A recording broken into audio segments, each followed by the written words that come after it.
Paano gaguhin ang isang manipulator o narcissist?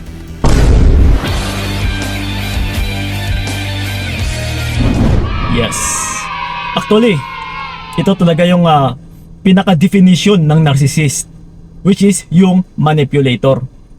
Kasi yung mga narcissist, sila po yung pinaka-great manipulator talaga. Mga manipulative. Oh. Marunong magmanipula, magaling magmanipula. Pero, paano nga ba natin ma-identify kung yung mga partner ninyo ay isang manipulator or narcissist? Kung napapansin mo sa partner mo na yung tipong parang kahit kasalanan niya ay kaya niya pang baliktarin, or palagi kang binabaliktad, palagi kang ginagaslight, na halos sa bawat pag-aaway or sa argumento ninyo, ang tanging lumalabas na may mali dito ay ikaw. Okay? Kapag ganito palagi utol, certified na yung partner mo ay isang narcissist. Magaling magmanipula, magaling magpaikot, magaling manguto. Okay? So ngayon, na-identify mo na yung partner mo ay isa palang narcissist. So ngayon, kailangan din nating malaman kung yung mga narcissist na tao ay karapat-dapat nga ba mahalin? Okay? So ito, i-explain ko sa inyo. Actually, yung mga may NPD or merong narcissistic personality disorder, sa term pa lang na disorder utol, ibig sabihin ay may something na pagkakamali sa isipan or sa mentalidad ng taong ito. Yes? So, dyan pa lang, talagang mahihirapan ka. Na kahit humahangad ka man ng pagbabago, talagang mas lalo kang mahihirapan dito. At saka, yung pagbabago na ito utol ay based sa experience namin and based na rin sa mga studies, ay talagang medyo mahirap po baguhin yung mga ganitong klaseng tao. And kahit nga hindi mga manipulator, ay napakahirap din baguhin talaga. Lalong-lalo na kapag nasa kalagitnaan pa kayo or sa loob ng isang relasyon. Kapag walang nawawala, wala siyang mapagsisisihan, wala siyang marirealize na meron din siyang kasalanan, ay talagang hindi siya hahantong sa pagbabago. So ganun po yon. Ibig sabihin, pwede or maaari magbabago yung isang tao, mapanarcissist man o hindi, kapag tinanggal mo muna lahat-lahat. Kapag mawala ito sa kanya lahat-lahat. Kasama na yung relationship ninyo. Kasama na rin yung sarili mo utol. Oh. Yes. So but, yun na nga. Pagdating kasi sa narcissist, unahan ko na kayo ha, para magising na rin kayo sa katotohanan. Yung mga narcissist kasi utol, hindi naman kasi ito yung mga tipo ng mga tao na karapat-dapat mahalin. Yes, hindi sila kaaya-aya or hindi nila deserve mahalin. Kasi ang tanging minamahal lang nila, walang iba kundi yung sarili lang nila. Ang tanging iniisip lang nila, walang iba kundi yung sarili lang nila. Selfish, yes, ang meron sa kanila. So, kung mamahalin at saka ipipilit mo pa rin yung sarili mo sa taong ito, mahihirapan at saka mahihirapan ka lang. Kagaya ngayon, nahihirapan ka ba din? And I know na you did your best and you already did, no? Your part, na ginawa mo na ang lahat-lahat para sa kanya. Pero, my question is, may nagbago ba? Ganun pa rin Kuya Kiko. Yes, kasi wala na pong magbabago dyan. No? Kasi siya pa rin yan eh. Pagkatao niya na po yan utol. Karakteristik na po ng taong yan yung kung ano man yung mga kinakaayawan mo sa kanya. Kung saan ka man nahihirapan, kung saan ka man nasasaktan. Kakambal niya na po yan. Nandyan na po yan sa kanya.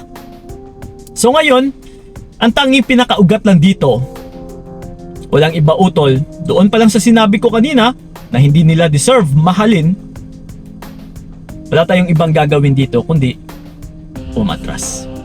But, kung nasa stage ka na rin sa ngayon na parang gusto mo nang kumalas, ito nga sa topic natin. Paano nga ba gaguhin yung isang manipulator or narcissist?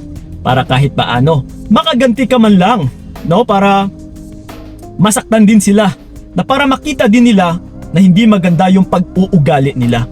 Na makita rin nila na bago ka umalis ay ganito pala sila klaseng tao, na inaatrasan, na walang tumatagal sa kanila. Na marirealize din talaga nila sa bandang huli na nasa sa kanila pala yung pagkakamali. Na nasa sa kanila din pala yung diferensya. Okay, so ano nga ba or paano natin sila kaguhin? Yes, walang iba utol kundi palagi ko na rin itong sinasabi. No, andito na naman tayo sa pagsasanay. Sanayin muna natin sila. Kung nahihirapan ka man sa ngayon, nasasaktan, takipuso muna. No, kasi meron tayong ipaplano. Ginagawa natin ito dahil may mga binabalak na tayo. Okay, so kumbaga pa, takipuso muna, wag muna tayong magiging emotional, isipan muna ang pagganahin. Okay, sige Kuya Kiko, gagawin ko po ito. Bahala na. Ayoko na munang magmukmok. Ayoko na munang mag-isip about sa amin. No, kasi wala na pala tong pag-asa talaga.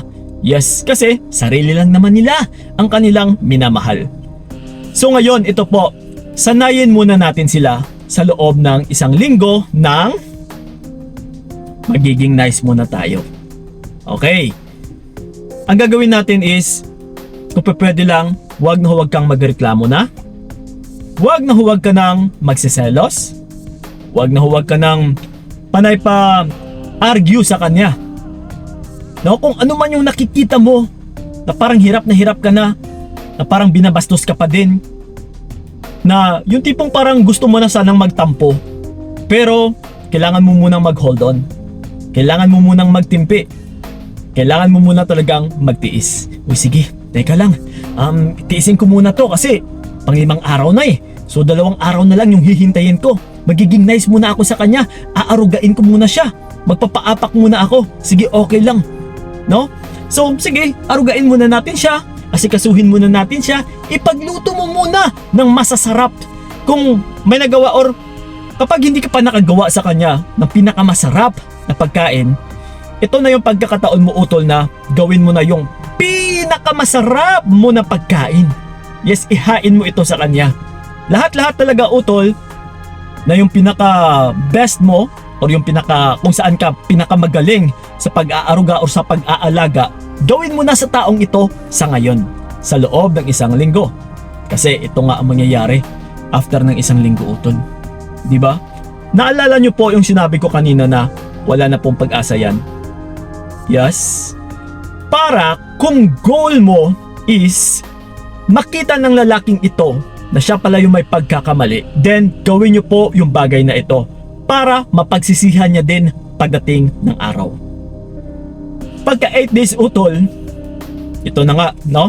Actually, ang dami ko nang napagawa ng ganito eh, which is nagustuhan nila yung naging resulta. Walang iba utol, pagdating ng pang day 8, no? Pang 8 araw ay automatic kakalasan na po natin yung taong ito ng walang pasabi. Yes. Magiging asong ulol talaga yung taong ito. Magiging asong ulol talaga yung manipulator na ito. Magiging gago talaga yung narcissist na ito. Yes, narcissist utol.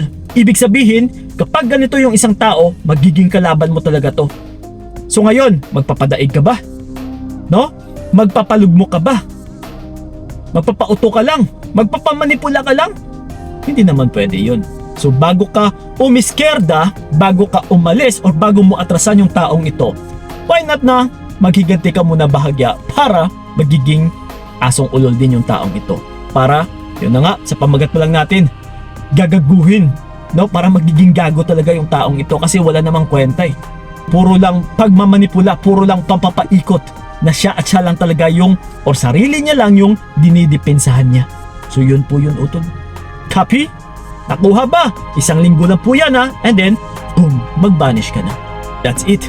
Let go and move on ka na. Copy? So yun lang po mga utol. Sana'y nakatulong yung video na ito. Maraming salamat. And then sa mga nalulungkot pala dyan, PMS na kayo lang sa aking FB page ng Payong Kaibigan ni Kiko. Yes, pwede po tayong mag-uusap. No? Ako po mismo ang makausap ninyo. So yun lang po. Maraming salamat talaga. So ingat kayo. God bless and babush!